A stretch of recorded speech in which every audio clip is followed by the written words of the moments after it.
3.1혁명 103주년 기념 인문학 강의 시간입니다. 지난주 거 기억나십니까? 지난주? 기록. 예. 기록. 예. 우리는 기록에 미친 나라. 그래서 우리가 그 기록 잘 봐야 한다. 조선왕조실록 DB 잘 되어 있다. 검색해보면 재밌는 거 많다. 말씀드렸었습니다. 오늘은요. 퍼펙트 스톰 그리고 각자 도생. 되게 암울한 이야기입니다. 혹시 퍼펙트 스톰이라고 들어보셨나요? 예, 경제학 용어예요. 이 퍼펙트 스톰은요. 원래는 자연과학에서 아무것도 아닌 두 개의 사건이 합쳐져서 큰 재난이 되는 걸 이야기합니다. 예를 들어서 태풍이 오는데 강풍이 같이 부는 거예요. 그래서 큰일 나는 거, 요거를 퍼펙트 스톰이라는 자연과학 용어였어요. 그런데 이게 경제학 용어에서는요.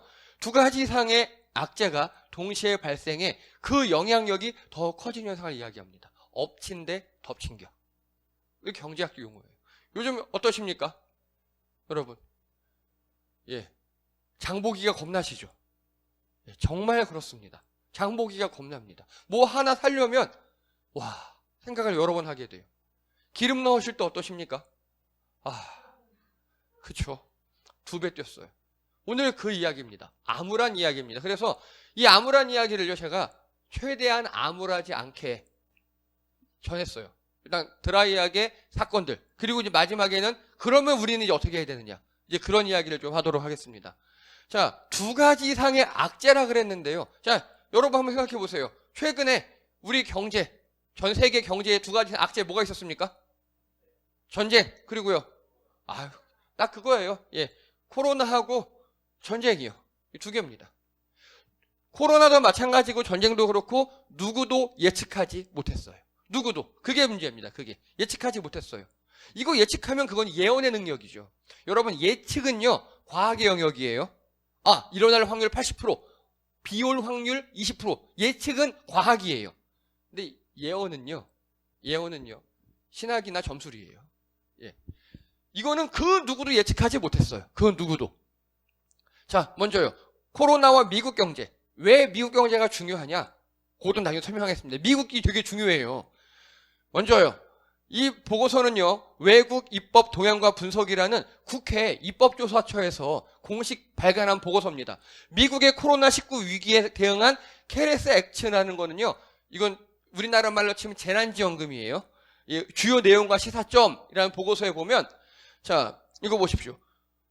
총 합해서 제3차 대응책으로 총 2조 2천억 달러 그리고 4차 대응역으로 약 4,800억 달러를 미국에서 마련했어요. 이게 총 얼마냐? 2조 7,923억 달러예요. 달러. 우리나라 돈으로 환산해 보세요.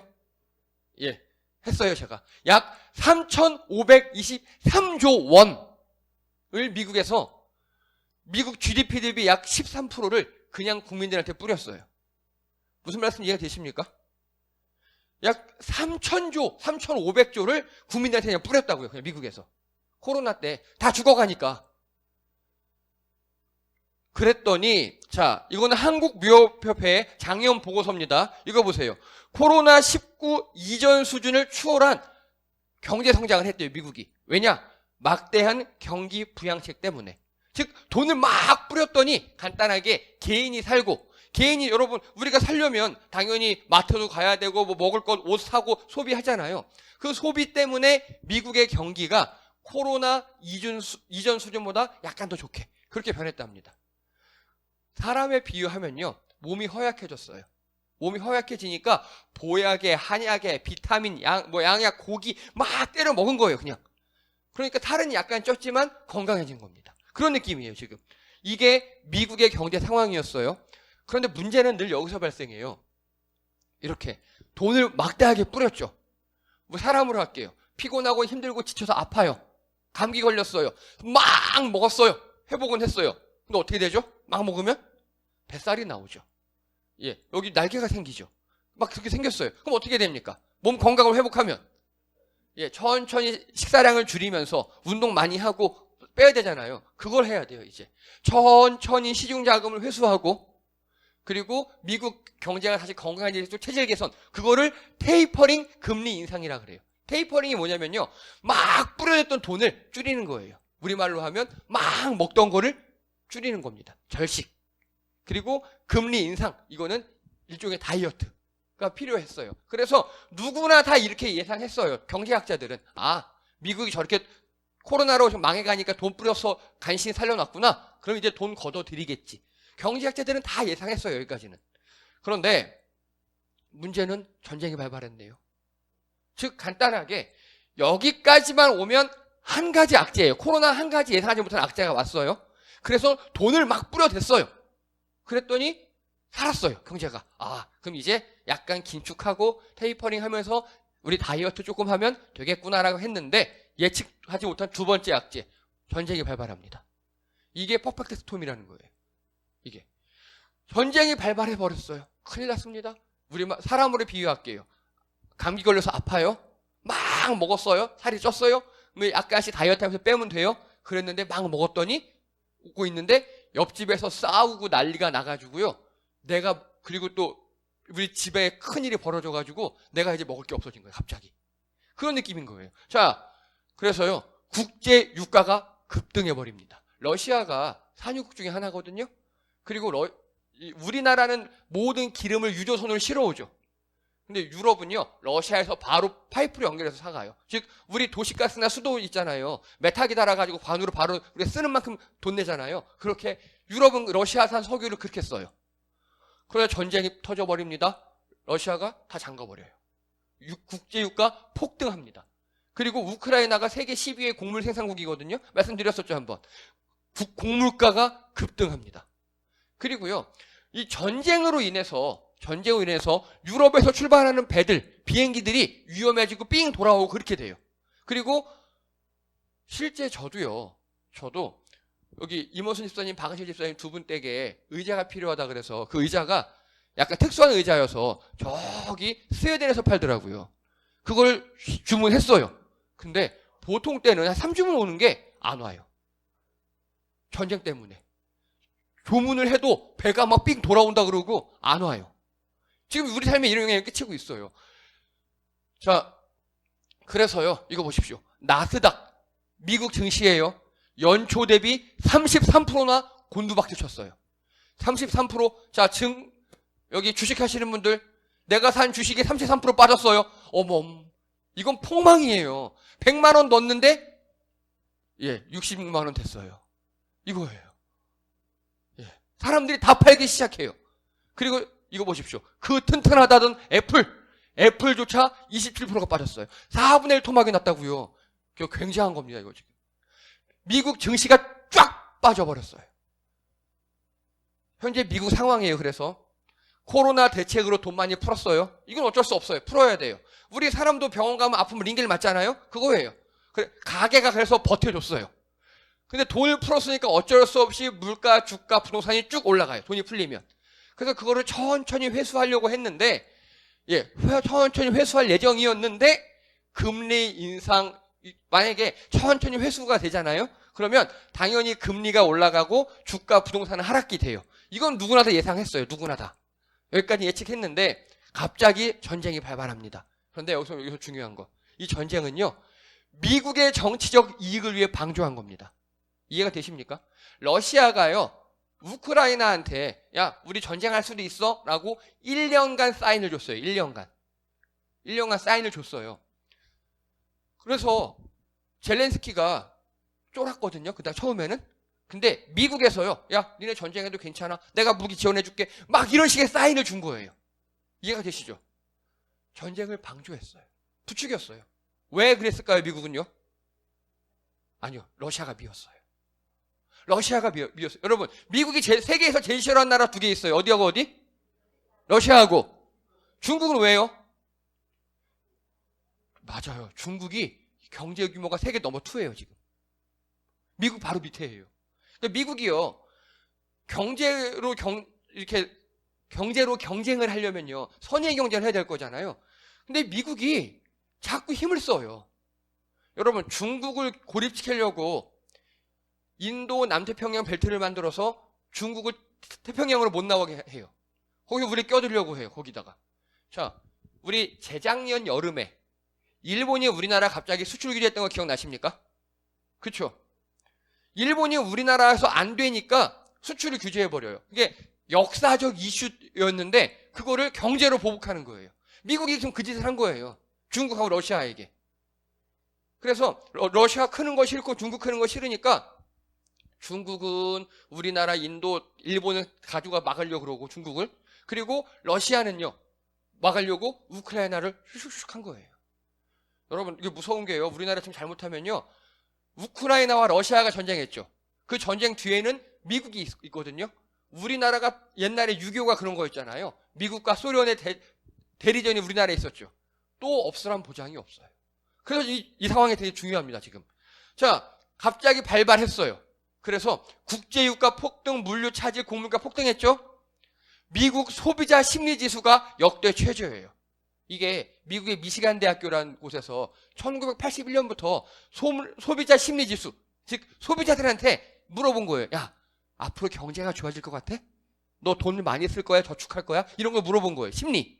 이게 100이면 뭐 쏘쏘 괜찮을 것 같아요. 근데 이거 보십시오. 현재 50이에요.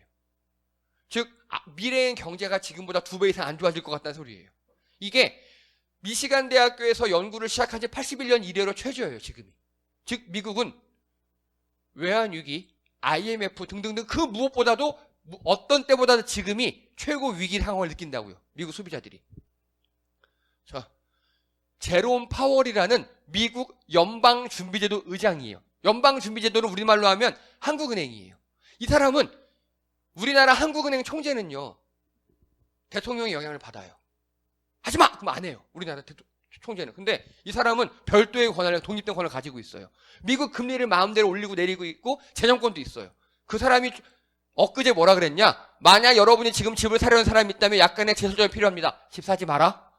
우리가 공급 수요가 다시 어떻게 만나서 인플레이션 금리가 다시 낮아지는 때로 가야 된다. 즉 미국 한국은행 총재격이 미국 사람들에게 야, 집 사지 마. 지금 금리 큰일 났어. 앞으로 금리 더 올라갈 거야. 집 사지 말라고 경고를 해요. 그리고 이거 보십시오. 파월이 집 사지 마라 경고하자마자 미국 주택담보금리가 13년 만에 최고가 됐습니다. 미국에서요. 주택금리가 돈 빌려서 집 사는 그 금리 있죠. 6%가 되었을 때 2008년 외환위기가 왔어요. 서브프라임 모기지론 사태가 있었죠. 외환위기가 왔어요. 근데 지금 5.5%예요. 미국 주택금리가. 경고하고 있는 거예요, 지금. 자, 그러면 이제 어떻게 정부가 뭘 해야 되는지 하기 전에 이건 우리 중학교 수준으로 약간 복습을 해볼게요. 우리 옛날에 한번 했던 거예요, 이거. 여러분 생산의 3요소가 뭡니까? 야, 고딩들, 중딩들. 생산의 3요소. 뭐라고 하는데 뭐 안 들려요. 예. 토지노동 자본이에요. 아시죠? 토지노동 자본이에요. 자, 그러면요. 이 세 개를 넣어서 생산을 했어요. 그래서 이익이 났어요. 그러면 이익을 어떻게 분배해야 됩니까? 골고루 분배하는 게 기본이겠죠. 그런데 현재는 자본주의에서는요. 자본에 더 많이 분배를 해요. 즉 돈 있는 사람이 돈 더 받고 노동자들은 최저임금 받으면 잘 되는 거고 이 정도 수준이에요. 이러다 보니까 어떤 일이 발생하느냐? 여러분 경제의 3요소가 뭡니까? 예, 생산, 분배, 소비예요. 생산은 아시겠고요. 이 분배가요. 생산의 대가 임금을 주는 게 분배예요.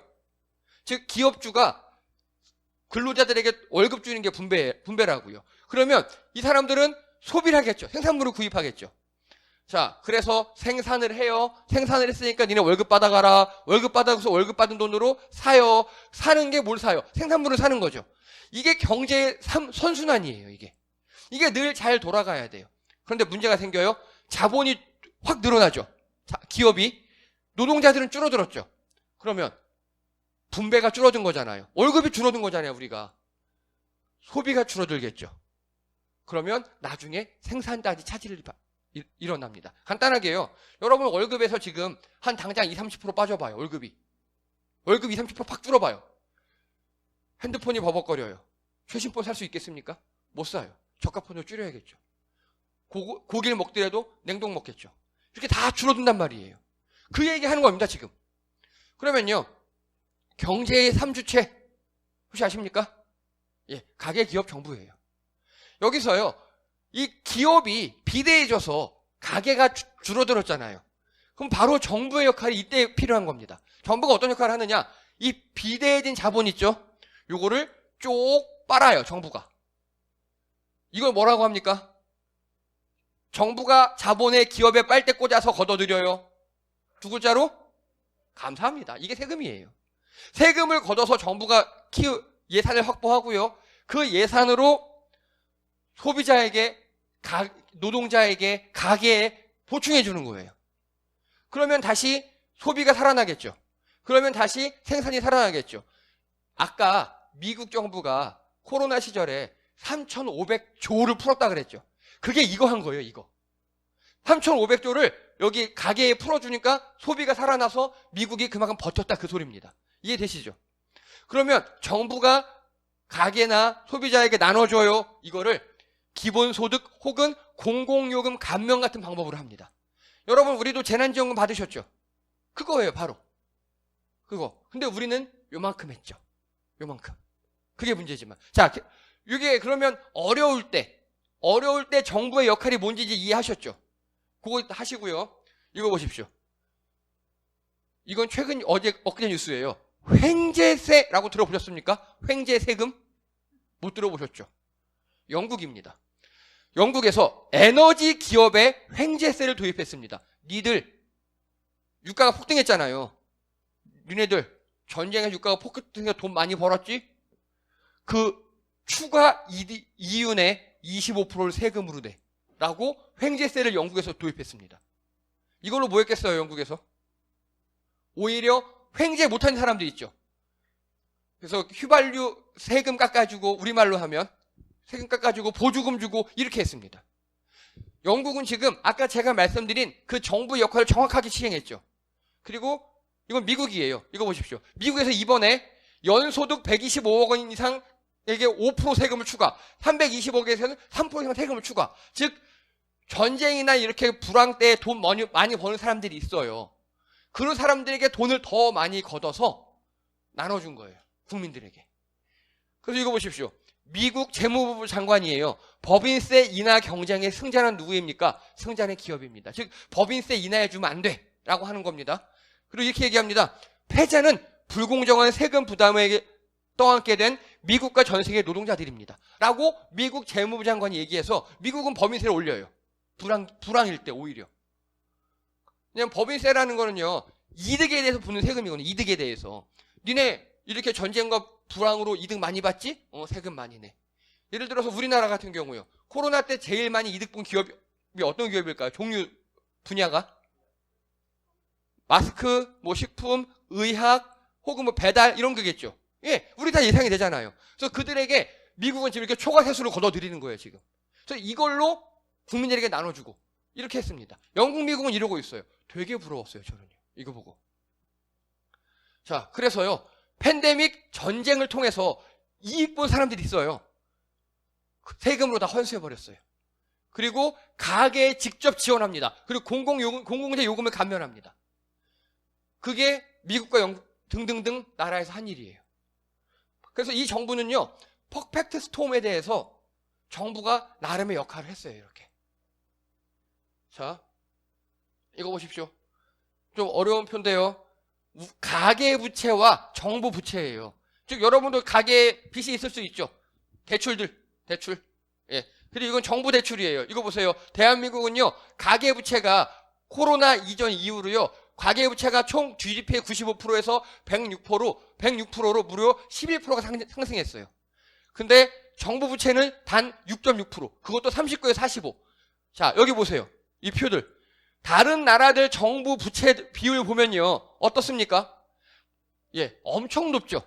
평균 한 7, 80%, 100% 정도예요, 평균. 근데 우리나라는 비교도 안 되게 낮아요. 즉, 뭔 소리냐? 우리나라는요, 어떤 안 좋은 일이 있거나 경제 위기가 오면 그 경제적 위기를 다 누구에게 감당시킨다고요? 다 가게에 감당시키는 거예요. 각자 살아남아라, 그 소리예요. 각자 살아남아라. 오히려 정부는 부채가 되게 작아요, 다른 나라에 비해서. 근데 가계 부채 보십시오. 106%. 캐나다 빼고는 우리가 압도적으로 1등이에요. 이게 우리가 어려운 이유입니다. 이게.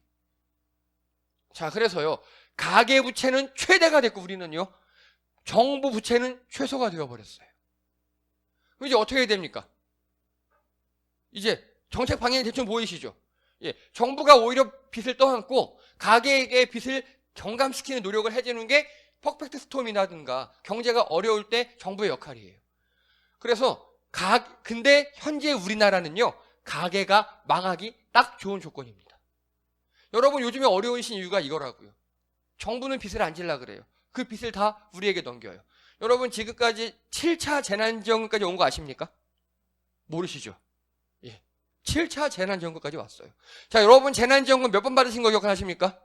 한 2번, 3번 기억나시죠? 예, 몇 번, 한두 번 기억나요. 근데요, 나머지 다 뭘로 가는 줄 아십니까? 은행으로 갔어요. 어떻게 가느냐? 소상공인 대출. 소상공인들에게 대출을 받으래요. 아니면 어차피 갚아야 되는 거잖아요, 그러면. 우리는 그렇게 재난지원금 줬다고요. 이게 열받는 거예요, 이게. 빚을 다 떠안겨요, 가정에게, 개인에게. 자, 이제 우리 상황 볼게요, 우리 상황. 이제부터 중요합니다. 미국은 코로나 대책으로 돈 많이 풀었죠. 근데 우리는요, 코로나임에도 돈 적게 풀었습니다. GDP의 1.4% 밖에 안 풀었어요. 미국은 13% 풀었거든요. 1.4%. 그것도 우리 개인에게 직접 준 거는 한두 번밖에 없어요. 나머지는 다 우회 지원. 이렇게 은행에 해서 소상공인 대출 이런 식으로. 그리고 또요, 이거 보십시오. 저 이거 보고 정말 진심 분노해서 욕을 했는데요. 6차 재난지원금이 올 초에 있었어요. 근데 그때 기재부에서 홍남기라는 나쁜 놈이 뭐라 그랬냐? 나라에 돈이 없다. 국간이 비었다. 라고 이야기합니다. 그래서 그때 나라에서 국채를 발행해서, 즉 빚을 내서 우리 재난지원금 올 초에 줬거든요. 근데 갑자기 이번에 윤석열 정부 되니까 기재부에서 계산해보니까 우리 53조나 돈이 남았어요. 이걸로 재난지원금 주면 돼요. 하고 해서 우리 이번에 받은 겁니다. 이해가 되십니까? 즉 기재부가 이 새끼들이 장난을 친 거예요. 올 초에는 돈이 없대요. 근데 갑자기 지금 53조나 생겼대요. 초과 세수가. 그래서 이거 지금 국정조사 들어갈 예정입니다. 말이 안 되는 소리잖아요. 여러분 우리나라 1년 예산 600조가 약간 안 되거든요. 한 580조 돼요. 근데 초과 세수가 58조다. 즉 10% 이상의 계산 오류가 됐다. 이게 말이 안 되는 거잖아요. 여러분 월급이 330인데 계산 잘못해서 300만 누가 줬어요. 가만히 계시겠습니까? 말이 안 되는 소리잖아요. 지금 기재부가 이따위 짓을 하고 있다고요. 자, 그리고 우리나라는 가계가 그래서 폭망했습니다. 빚 없는 사람이 잘 사는 사람일 정도로 폭망했고요. 물가, 주가, 부동산은 쭉쭉쭉 상승했습니다. 그런데 그래서 누구는 이게 착각해요. 주식 들어가면 돈 번다. 부동산 들어가면 돈 번다.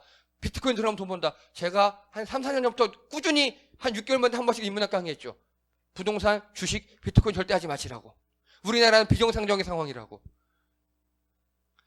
자, 미국 금리 인상하면요, 우리도 인상할 수밖에 없어요. 왜냐? 미국은 금리 인상을 왜 하는 거냐면 자기네 국민들을 위해서 하는 거예요.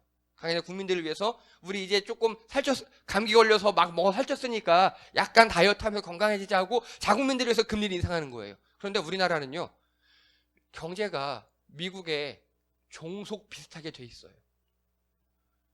자, 미국 금리를 인상했어요. 근데 우리 금리를 인상 안 하잖아요. 안 그러면 외환 보유액이 다 빠져나가요. 뭔 소리냐? 여러분이 저금을 하실 거예요. 저금하시는데 국민은행, 제일은행, 신한은행, 우리은행 등등등 제1금융권에서는 이자를 5% 주겠대요. 그러면 근데 여기 새마을금고, 저축은행 이런 데 제2금융권이잖아요. 제1금에서 이자를 4%밖에 안 주겠대요. 잉? 여러분 보통 제2금융권이 약간 위험한 대신 이자를 더 많이 주잖아요. 그래 우리가 거기 넣는 거니까. 근데 제2금융권이 더 낮게 주겠대요. 당연히 1금융권으로 가야겠죠. 전 세계에 달러 가진 사람들이 미국이 이자를 5% 준대요. 근데 우리나라를 딱 보겠죠. 기대하겠죠. 6%, 7% 기대하겠죠. 근데 우리나라가 갑자기 4% 주겠대요. 그럼 어떻게 하겠습니까? 다 있는 돈도 빼서 미국에다 넣겠죠. 이게 지금 일어나고 있어요. 이거 보세요. 우리나라 외환 보유액이 서서히 줄어들고 있어요. 여러분 제가 몇 번 반복해서 말씀드렸습니다. 우리나라 정부가 빚진 거 있죠. 그걸로 IMF 절대 안 와요. 왜냐? 국채가 우리나라 적자다. 다 뻥이에요. 질문드립니다. 여러분 빚지셨나요? 빚져본 적 있어요? 은행에 많이 빚을 지죠. 은행에 빚을 지죠. 그래서 갚는 되는 거잖아요. 우리나라 정부는 누구에게 빚진 걸까요? 국민에게. 국가 채권을 가진 자들에게. 즉 국가의 빚은요, 우리나라 채권은 80% 이상이 우리나라 국민이 가지고 있어요. 그러니까 정부의 빚은요, 그 이자를 국민에게 지급해요. 어차피 거기서 도는 돈이에요. 근데 외환보유액은요, 이거랑 관계가 없는 거예요. 빠져나가면 끝장이에요. 이거는 또 IMF 오는 겁니다. 근데 지금 이게 보십시오. 서서히 지금 벌써 8%나 빠졌어요. 뭔 소리냐? 미국 금리가 높으니까 우리나라에 투자했던 외국인들이 빼서 미국 채권에 투자하는 거예요, 이제. 그럼 우리나라 어떻게 하겠어요? 올려야 돼요. 그러니까 우리는요, 미국은 자기네 국민들을 보호하려고 금리를 높이는 건데, 우리는요, 따라갈 수밖에 없어요. 그게 문제라고요. 그래서요, 이제 영끌족 다대출자는요, 이자 부담이 폭등합니다. 벌써 많이 올랐죠? 이자 많이 올랐어요. 자, 이거 보십시오. 집 사지 마라. 라고 전 정권 김현미 국토부 장관이 절대 집 사지 마라. 라고 이야기했어요. 이 장관만 얘기한 게 아니에요. 경제를 조금이라도 아는 사람은 다 이렇게 얘기해요. 왜냐? 미국이 돈을 이렇게 3,500조를 뿌렸으니까 분명히 코로나 끝나면 다 걷어들일 거야. 그리고 금리가 올라가. 그럼 우리 금리 올라가. 니네 지금 이렇게 영끌해서 집 샀다가는 큰일 난다. 라고 경고를 했어요. 다. 저도 여러 번 했어요. 근데 이 언론의 태도 보십시오. 이거 보세요. 작년 4월달 언론이에요. 집 사지 마라라고 문정부 경고를 무시한 사람만 부자 됐다. 언론이 이따위예요. 이거는 즉 간단하게 집 사라 그 소리잖아요. 언론이 이따위예요. 언론이. 여러분 집은요, 주식은 오늘 샀다 내일 팔 수도 있죠. 오늘 샀다가 내일 10% 올랐어. 얼른 팔을 수 있잖아요. 집은 그게 가능합니까? 안 돼요. 최소 2년 이상은 있어야 양도세가 줄어들고. 그래서 부동산 투자하려면 몇 년을 보고 하는 거잖아요. 뻔하잖아요. 미국 금리 올라갈 거. 다 예상했는데 언론이 이렇게 이따위로 했어요.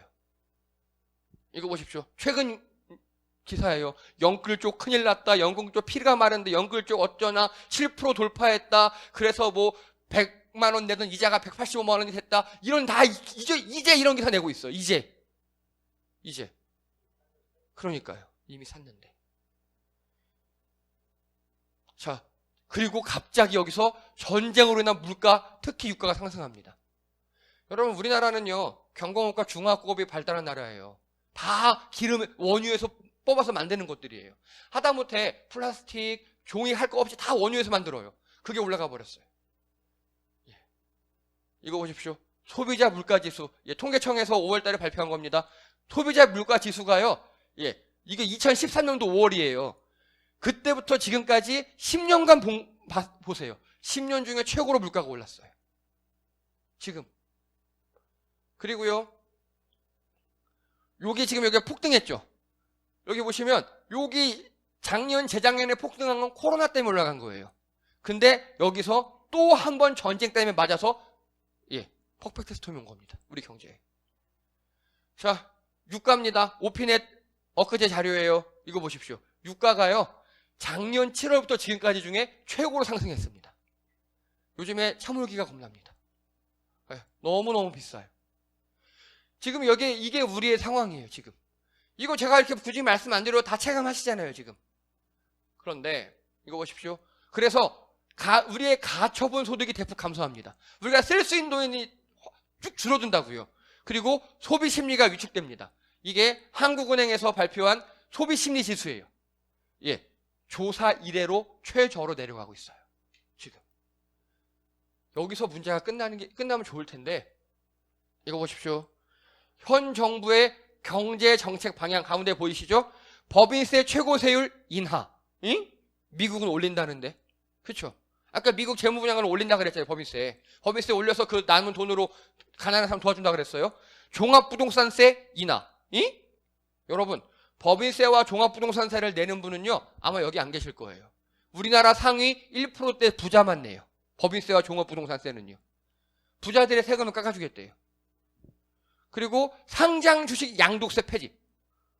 즉, 이거 어렵게 말했잖아요. 이 나쁜 새끼들이에요. 뭐냐? 상장 주식이라는 소리는요, 간단하게 되게 비싼 주식이에요. 좋은 주식. 그거를 양도라는 건 거의 남에게 주는 거잖아요. 이렇게 하면 안 돼요. 상속이라고 봐야 돼요. 거의 상속이에요. 아니, 여러분 상장 주식을 남에게 막 뿌릴 리 없잖아요. 누구한테 주느냐? 부부나 부모. 거의 상속이에요. 그거를 폐지해버렸어요. 금융투자 소득세를 유예해버렸어요. 이게 뭔 소리죠? 간단하게 돈 있는 사람들 더 잘 살게 해주겠다 소리예요. 예, 이거 돈 쓸 일도 많은데 부자 감세? 예, 현재 정부의 대책이 이렇습니다. 여기서 끝나지 않아요? 이거 보십시오. 부동산 정책 정상화라고 합니다. 정상화래요. 보유세 낮추고 대출 규제 푼답니다. 그래서 여러분 종부세를 낮추고요. 즉 부자 돈 깎아주고요. 그리고 LTV 80% 완화. 이게 뭔 소리냐? 여러분 대출해서 집 살 수 있도록 대출을 많이 풀어준대요. 그리고요 또 있습니다. 50년짜리 모기지론이 나왔어요. 50년짜리가 나왔어요. 이게 무슨 소리냐면요. 50년 동안 이자하고 빚을 갚아야 하는 소리예요. 그러니까 자꾸 우리나라 지금 정부는 거꾸로 가요. 정리할게요. 이거 보세요. 미국과 전 정부 있죠. 미국과 전 정부는요. 집 사지 마세요. 이렇게 얘기합니다. 왜? 퍼펙트 스톰이 올 거니까. 집 사지 말래요. 미국 연준의 의장이 집 사지 말아라고 얘기하고요. 전 정부에서 집 사지 말아라 얘기해요. 그런데 우리나라 언론과 현 정부는 집 사세요라고 하고 있습니다. 여러분께 두 개 다 제안 드릴 테니까 알아서 하십시오. 예, 알아서 하세요. 왜 제가 알아서라고 말씀드리냐? 이젠 정말 각자 도상해야 되거든요. 정부의 정책 방향이 가난한 자, 서민, 우리를 위한 게 아니에요, 지금. 부자들만 위한 거예요. 그래서 정말 알아서 살아남으셔야 합니다. 자, 이거 보십시오. 권선동 현재 집권 여당의 원내대표가 이렇게 얘기합니다. 전기요금 인상 불가피하답니다. 전기요금 올린대요.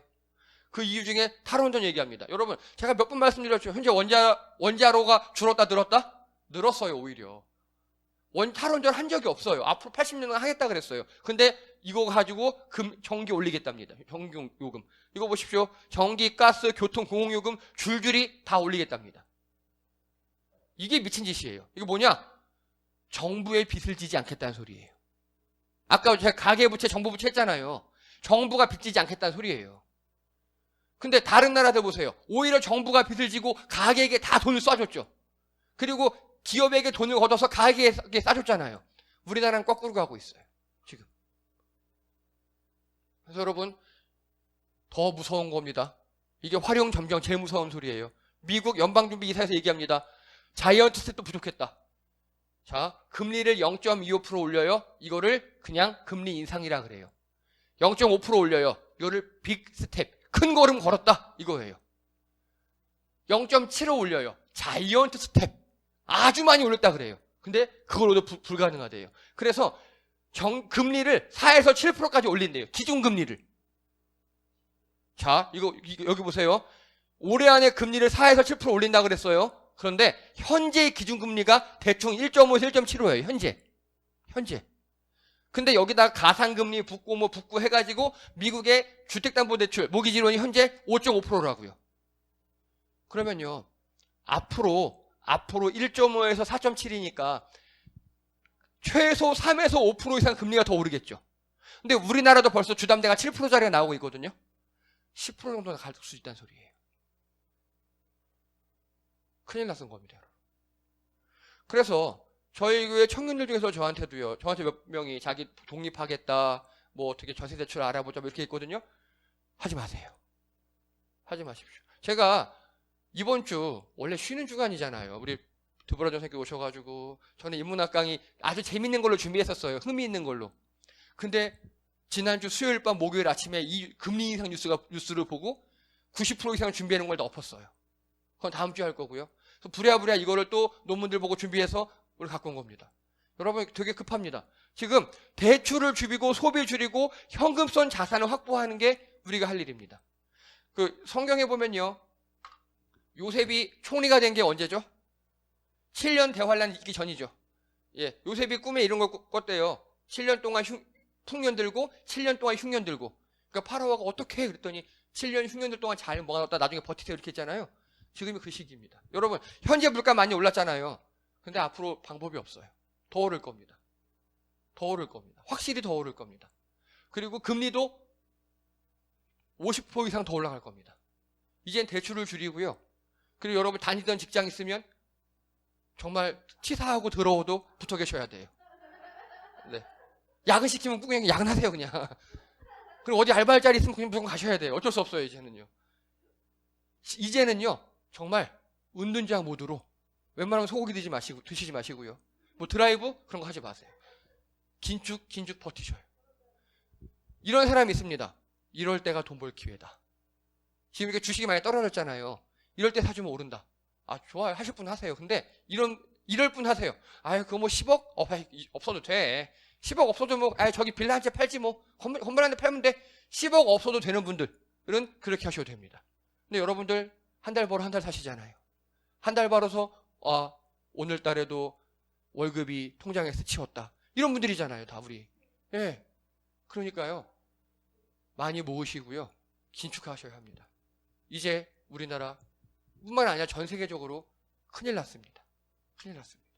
경제가 정말 IMF 때만큼 그럴 지표들이 나와요, 지금.